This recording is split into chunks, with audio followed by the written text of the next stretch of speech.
আজ কদিন থেকে হঠাৎ করে পাহাড় হয়ে উঠেছে অশান্ত।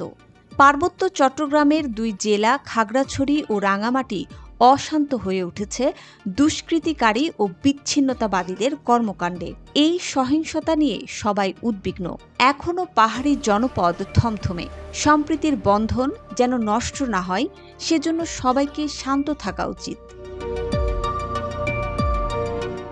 ঘটনার সূত্রপাত একটি কথিত ধর্ষণের ঘটনাকে কেন্দ্র করে। গত 23 সেপ্টেম্বর রাত 12:40 খাগড়াছড়ি সরকারি উচ্চ বিদ্যালয়ের 8ম শ্রেণীর ছাত্রী অমরাংচিং মারমা নামের একজন উপজাতি মেয়েকে অজ্ঞাতনামা ব্যক্তি কর্তৃক ধর্ষণের অভিযোগে খাগড়াছড়ি আধুনিক সদর হাসপাতালের গাইনি বিভাগে ভর্তি করা হয়। বিষয়টি নিয়ে ভিকটিমের বাবা খাগড়াছড়ি সদর থানায় একটি সাধারণ ডায়েরিও করেন। পরদিন সেনাবাহিনী সন্দেহভাজন শয়নশীল নামের 19 বছরের এক কিশোরকে গ্রেপ্তার করে পুলিশের নিকট হস্তান্তর করে।